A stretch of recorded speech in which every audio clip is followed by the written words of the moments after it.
اللہ الرحمن الرحیم۔ روزانہ قرآن پاک کی یہ سورت پڑھو، کسی بھی وقت پڑھ سکتے ہو۔ یہ سورت پہاڑ کے ٹکڑے ٹکڑے کر دے، پانی کو روک دے، گناہوں کو مٹا دے،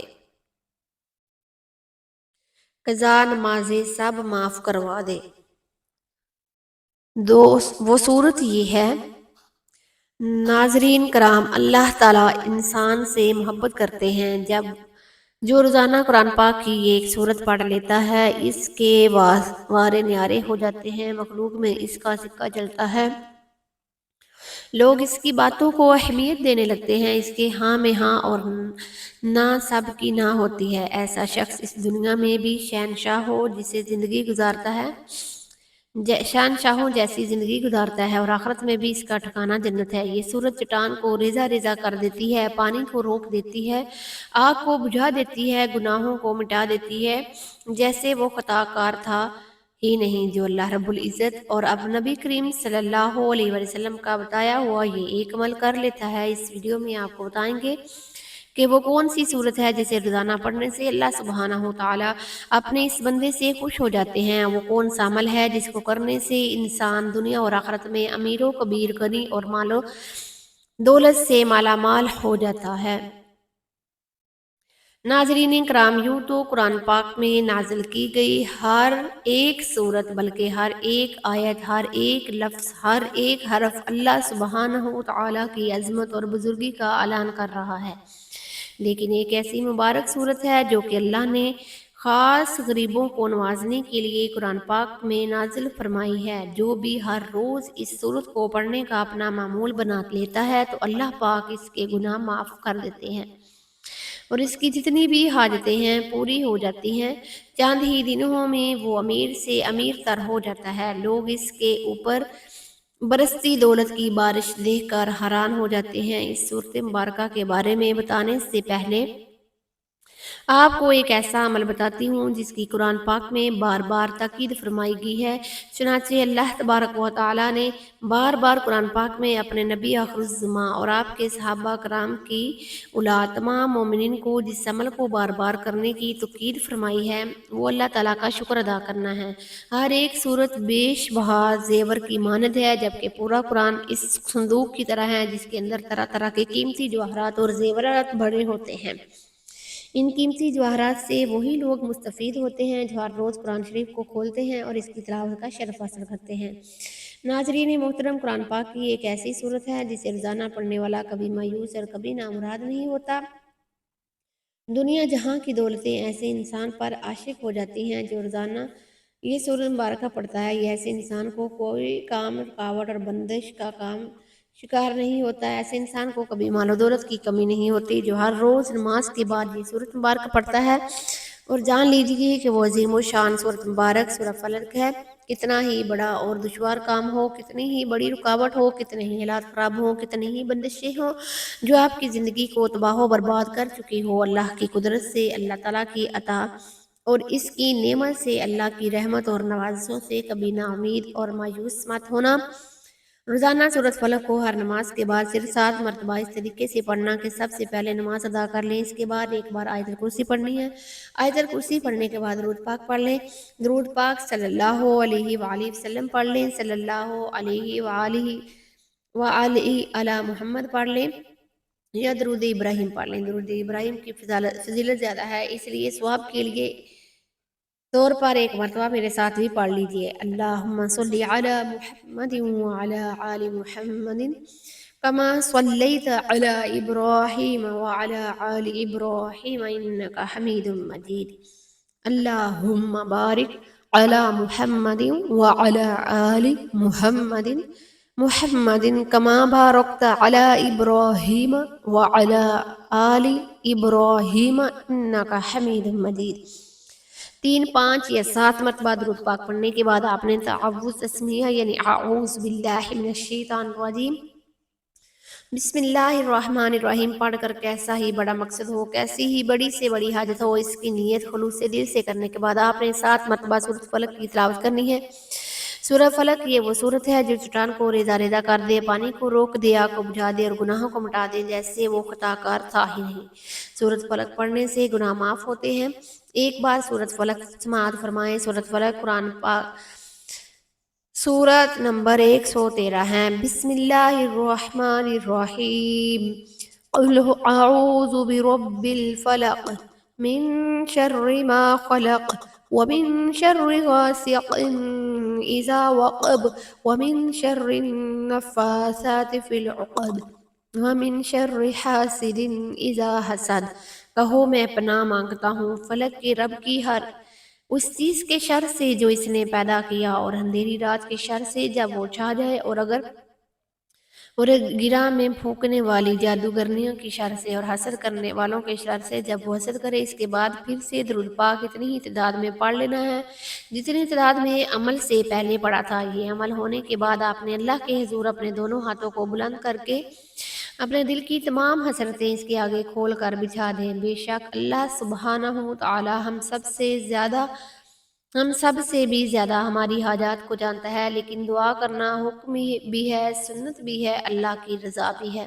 کہتے ہیں کہ اللہ دعا کی توفیق انہی لوگوں کو بخشتا ہے جنہیں وہ ان کی منہ مانگی مراد عطا فرمانا چاہتا ہے، ورنہ ہر کسی کو اللہ اپنے سامنے ہاتھ اٹھانے کی توفیق بھی نہیں دیتا۔ نہایت خشوع اور وضو کے ساتھ اللہ کی بارگاہ میں دعا اور التجا کرنے کا اپنا معمول بنا لیجئے۔ کبھی کسی کے سامنے ہاتھ پھیلانے نہیں پڑیں گے۔ اللہ تبارک تعالیٰ کی بارگاہ میں سچی توبہ کر لیجئے۔ جس طرح طویل دنیاوی سفر پر تنہا روانہ ہوتے وقت عموماً ہماری یہ کوشش ہوتی ہے کہ وہی سامان ساتھ رکھیں جو مفید ہو، نقصان دہ اشیاء ساتھ نہیں رکھتے تاکہ ہمارا سفر قدرے آرام سے گزرے اور ہمیں زیادہ پریشانی کا سامنا نہ کرنا پڑے۔ بالکل اسی طرح سفر آخرت کو کامیابی سے طے کرنے کی خواہش رکھنے والوں کو چاہیے کہ روانگی سے قبل گناہوں کا بوجھ اپنے کندھوں سے اتارنے کی کوشش کریں کہ کہیں یہ بوجھ اس سے تھکا کر کامیابی کی منزل پر پہنچنے سے محروم نہ کر دے۔ اس بوجھ سے چھٹکارے کا ایک طریقہ یہ ہے کہ بندہ اپنے پروردگار عزوجل کی بارگاہ میں سچی توبہ کرے، کیونکہ سچی توبہ گناہوں کو اس طرح مٹاتی ہے جیسے کبھی کیے ہی نہ ہوں۔ چنانچہ فرمان مصطفیٰ صلی اللہ علیہ وآلہ وسلم ہے، گناہ سے توبہ کرنے والا ایسا ہے جیسے اس نے گناہ کیا ہی نہ ہو۔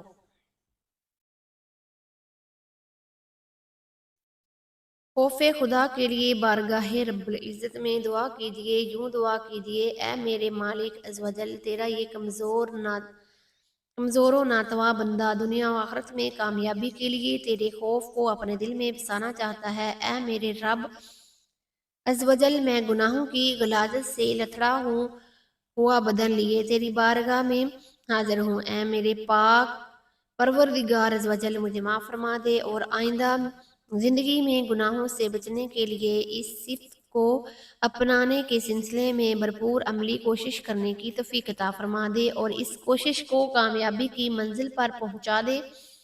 اے اللہ عزوجل، مجھے اپنے خوف سے معمور دل، رونے والی آنکھ اور لرزنے والا بدن عطا فرما۔ آمین۔